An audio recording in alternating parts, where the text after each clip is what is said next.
Bonjour tout le monde, Patrick Sébastien, coach de performance pour le golf. Donc, je suis ici avec mon partenaire Steve Foisy.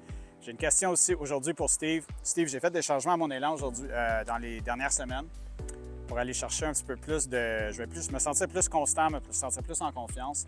Puis une chose que j'ai ajoutée, que j'ai beaucoup travaillé, c'est de mettre beaucoup plus de pression puis de pousser avec la jambe avant, surtout avec mes fers. Ça va super bien à date. Le problème que j'ai vu par contre, ça c'est à travers tous mes bâtons, incluant mes wedges.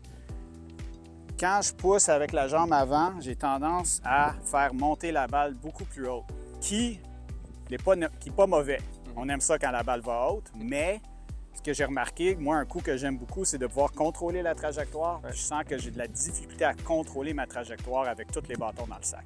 Donc, j'aimerais un conseil pour m'aider à mieux contrôler la trajectoire de la balle sans changer la nouvelle partie de mon élan qui est de plus engager la jambe avant puis la force verticale. Ouais. Tu veux garder ton super pouvoir, mais ton super pouvoir qui est l'usage de ta jambe gauche. Oui. Ta hauteur est un peu le dérivé de ton travail fait par la jambe gauche. Fait que c'est super positif.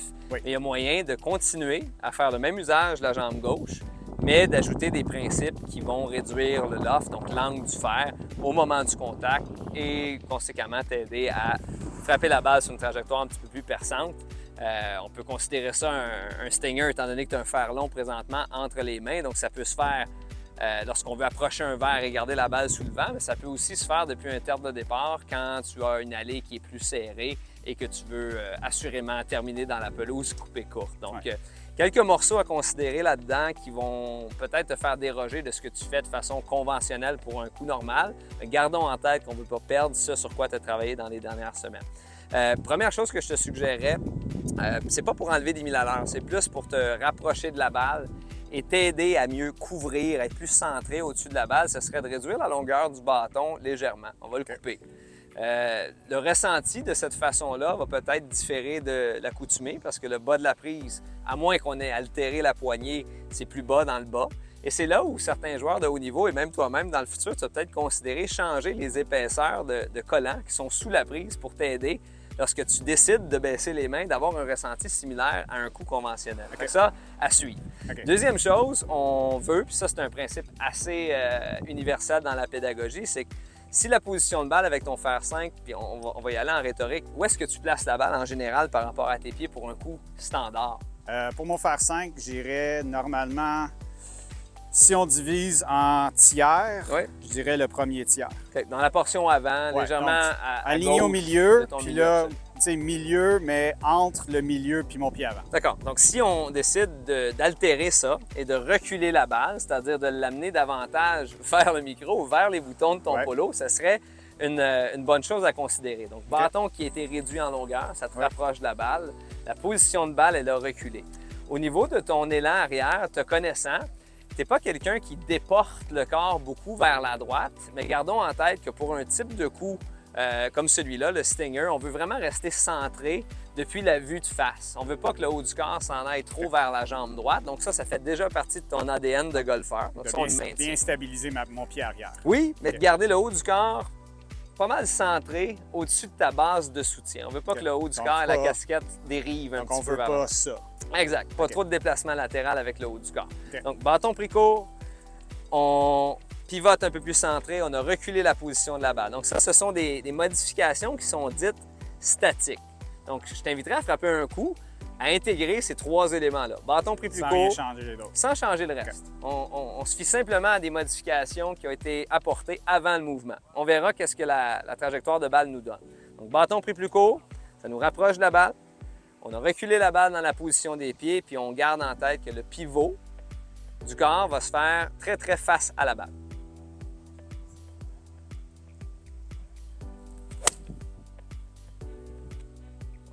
La balle part.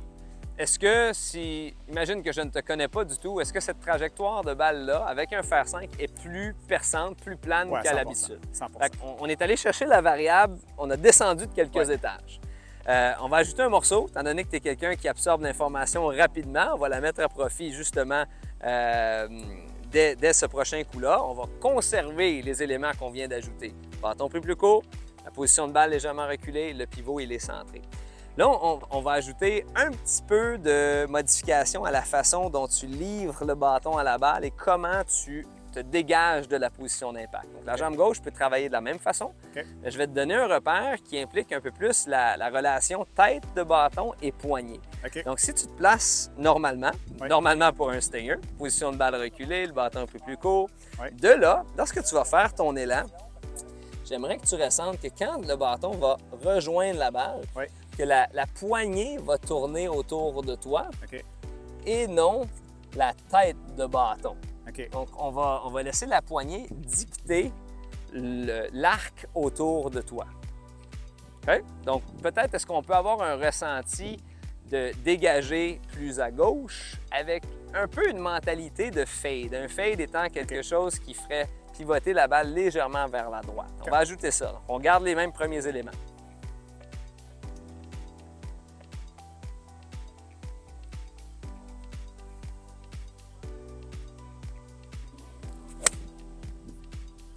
OK. Qu'est-ce qu'on remarque entre celle-ci et celle précédente sur le plan de la trajectoire, tant linéaire qu'en hauteur? Qu'est-ce que ça a donné? Hauteur, pas mal pareil. Similaire. La première était tirée à gauche. Celle-ci était beaucoup plus en ligne droite. Superbe. Donc, j'ai préféré la deuxième. Plus prévisible, peut-être. Plus prévisible. Donc, de cette façon-là, quand la poignée tourne autour de toi, la tête de bâton, elle va voyager d'une façon qui est plus en perpendicularité avec l'objectif. Dans un élan complet, il y a du relâchement d'avant-bras. La position finale se fait davantage derrière nous. Donc, la vitesse du corps va être, on va dire équivalente, mais je veux dire en harmonie avec là où le bâton se rend. Alors que là, la finalité de ton mouvement est plus abrégée. On ne voudrait pas que le fait de stopper le corps amène la tête de bâton à continuer. Donc, c'est très fréquent, ça, quand je travaille avec des joueurs qui veulent baisser la trajectoire. Premièrement, ils vont essayer de ralentir l'élan, ce qui les jette dans un mouvement qui est hors séquence. Et là, il y a un paquet de conséquences à ça, dont des inconstances de contact. Gardons en tête que le stinger, on se doit de le voir voyager. Fait que je ne veux pas que tu perdes ton dynamisme, chose que tu as perfectionné dans les dernières semaines, puis ça fonctionne très bien. Donc, tout ce qu'on veut adresser maintenant, c'est baisser la trajectoire de la balle de quelques étages. C'était très, très bien. On va ajouter un autre point qui est très similaire. On va utiliser un autre vocabulaire pour expliquer la même chose. Donc, tu vas prendre position de la même manière, position de balle légèrement reculée à ce que tu fais d'habitude. Le bâton est coupé. On a dit que le pivot, le mouvement arrière va être fait très, très centré. Puis, quand la poignée tourne autour de toi ici, on va carrément te donner comme mission de sentir que le loft du bâton est maintenu très, très bas. Comme si, je vais te donner un exemple fictif, une image, si devant nous, on avait une porte de garage qui s'ouvrait de quelques pieds seulement, qu'on serait en mesure de démarrer la balle en bas de la porte. Fait qu'une image différente, au lieu de parler de qu'est-ce que le bâton fait ou le corps fait, on se donne un visuel de trajectoire. Une branche d'arbre qu'il faut que je passe en dessous. Oui, oui. Mais vu que ce n'est pas un coup pour se sortir d'impasse, on n'est pas dans le bois, donc l'élan arrière est quand même complet à l'intérieur des limites du pivot centré, comme on le mentionnait.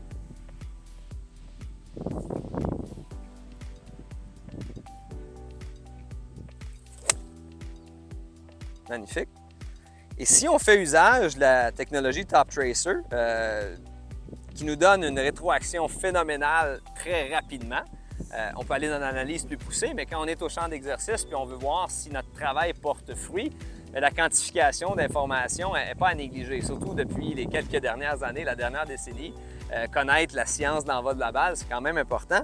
Et si je m'affaire à regarder tes chiffres de cette dernière balle-ci versus l'autre, la trajectoire, l'apex, a descendu d'une douzaine de pieds. Quand même. L'effet rétro, il y en aura toujours parce que les seuls coups qui n'auront pas d'effet rétro, c'est des coups topés, des coups calotés. Donc celle-ci, elle tourne à l'envers. Donc le backspin est à 2700 RPM, ce qui est raisonnable. Et ce qui m'interpelle... Pour un fer, c'est quand même bas. C'est bas, c'est ce qu'on malgré le fait que tu frappes en descente, mais on enlève tellement d'angles que l'effet rétro est réduit. Et ça veut dire quoi? Ça veut dire si on combine un effet rétro qui est minimal, puis que la balle tombe sur une trajectoire, l'angle de descente, il est de 25 degrés, c'est très flat, très, très plat. Mais selon le type de sol sur lequel la balle tomberait, bien, il y aurait un roulement. Donc, ce que tu perds peut-être en portée, en trajectoire via les airs, tu le regagnes en roulement. Donc, Non, on ne perd justement. pas en distance, Non. puis on a les valeurs ajoutées de la trajectoire perçante. Ouais. Donc, on y va pour une petite dernière? Ouais. Puis si je voulais faire, disons, le même coup, mais avec un draw, ça serait juste de changer, de manipuler un peu. Oui, je dirais que l'alignement dévierait un peu sur la Ouais. droite. Parce que naturellement, quand on dévie le corps à droite, ça va réveiller un petit peu la motricité fine qui va On va être l'essayer. nécessaire, c'est-à-dire de laisser le bâton fermé. Je te dirais qu'en coup de stinger, c'est pas vrai pour tout le monde, que le contrôle de la courbe est plus difficile via un j'imagine. draw qu'un fade. On va l'essayer pareil. En effet. OK? Tentons-le une deuxième fois, Ouais. puisque tout nouveau coup Il faut lui donner une mérite chance. d'être exploré. Puis c'est pour ça que je ne veux pas prendre la décision à ta place, mais plutôt me fier à mes années Parce que d'expérience. les derniers coups étaient très, très bien. Là, donc, c'est Ouais. peut-être une question de. Ouais. Ouais, à toi d'y donner ta saveur.